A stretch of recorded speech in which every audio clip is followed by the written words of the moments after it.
அட இவ்வளவு நாள் இது தெரியாமல் போச்சேன்னு கண்டிப்பாக வருத்தப்படுவீங்க.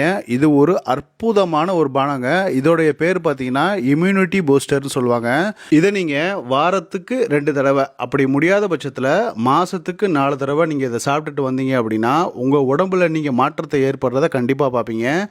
என்ன காரணம் அப்படின்னா இதில் நம்ம சேர்த்துருக்க பொருள் நெல்லிக்காய் சேர்த்துருக்கோம்.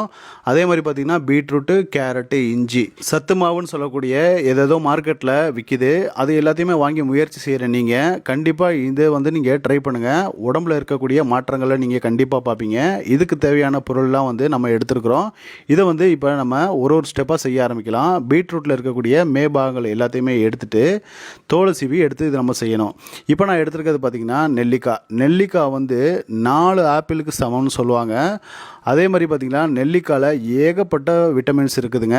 நெல்லிக்காய் ஒரே ஒரு பீஸை மட்டும் எடுத்து இந்த அளவுக்கு சின்ன சின்ன பீஸஸாக கட் பண்ணி அதில் இருக்கக்கூடிய விதைகளை மட்டும் நம்ம நீக்கிக்கலாம். நெல்லிக்காய் பார்த்திங்கன்னா 4 ஆப்பிளுக்கு சமம்னு சொல்லுவாங்க.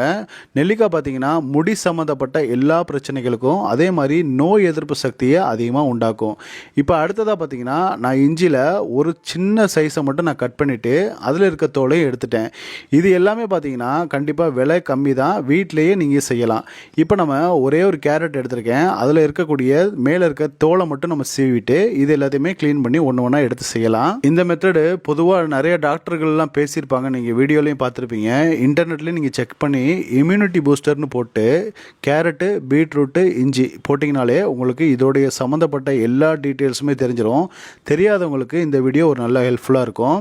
இப்போ நமக்கு தேவையான அளவுக்கு சின்ன சின்ன பீசஸாக இதை கட் பண்ணி எடுத்துக்கலாம். 10 வயசுக்கு மேலே இருக்க எல்லாருமே நீங்கள் இதை கண்டிப்பாக ட்ரை பண்ணணும். இது கூடவே நான் பார்த்தீங்கன்னா ஒரே ஒரு எலுமிச்சம்பழத்தில் உள்ள பாதி மட்டும் நான் இதில் யூஸ் பண்ணிக்கிறேன். இது கூடவே ஒரு முக்கியமான பொருள் பார்த்தீங்கன்னா மிளகு. 12 மிளகு நான் எண்ணி எடுத்திருக்கேன். மிளகு இதில் எடுத்துருக்கிறதுக்கு காரணம் என்னன்னா செரிமானத்தை உங்களுக்கு அதிகமாக தரும். அது மட்டும் இல்லாமல் நோய் எதிர்ப்பு சக்தியை அதிகமாக உண்டாக்கும். சளி, இருமல் போன்ற எல்லா பிரச்சனைகளுக்கும் மிளகு ஒரு பக்க பலமாக இருந்து இதில் செயல்படும். அடுத்ததாக பார்த்தீங்கன்னா 1 டம்ளர் அளவுக்கு நான் தண்ணியை ஊற்றிக்கிட்டு இதோடைய ஆரம்ப பக்குவத்தில் கொஞ்சம் நல்லா பீட் பண்ணிட்டேன். இது கூடவே பார்த்தீங்கன்னா இன்னொரு 1/2 டம்ளர் அளவுக்கு தண்ணியை ஊற்றி நல்ல மிக்சியில் இதில் கிரைண்ட் பண்ணிக்கலாம். இது பார்த்தீங்கன்னா ரொம்ப தண்ணி பக்குவத்தில் அடிச்சிடக்கூடாது, நமக்கு புளிகிற அளவுக்கு உள்ள பக்குவத்தில் அடித்தா போதும். இப்போ அடுத்ததாக பார்த்தீங்கன்னா இதில் நான் கடைசியாக சேர்க்குறது பார்த்தீங்கன்னா புதினா ரொம்ப ரொம்ப அவசியமான ஒரு பொருளுங்க. தினமும் டீலையோ இல்லாட்டி இந்த மாதிரி பானங்கள் மூலமாக புதினா சேர்த்துக்கிறது அவசியம். கண்டிப்பாக நீங்கள் இதை ட்ரை பண்ணுங்கள். அடுத்ததாக பார்த்தீங்கன்னா இது கூடவே எலுமிச்சம்பழத்தில் உள்ள பாதியை இதில் புழிஞ்சு விட்டுட்டு மறுபடியும் நல்லா ஃபுல் ஸ்பீடில் வச்சு இதை அடிச்சிட்டேன். கடைசியாக நமக்கு இது தயாராகிருச்சு. இதை நம்ம வடிகட்டிட்டு குடிக்க ஆரம்பிச்சிடலாம். நான் ஏற்கனவே சொன்ன மாதிரி வாரத்துக்கு 2 தடவையோ இல்லாட்டி மாதத்துக்கு 4 தடவை இதை நீங்கள் குடிச்சிக்கிட்டு வாங்க.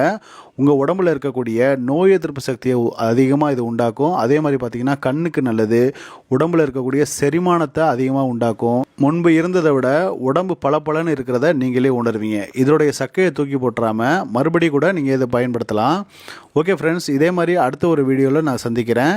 இந்த பானத்தை நீங்கள் ட்ரை பண்ணிவிட்டு உங்களுடைய கமெண்ட் எப்படி இருக்குன்னு சொல்லுங்கள்.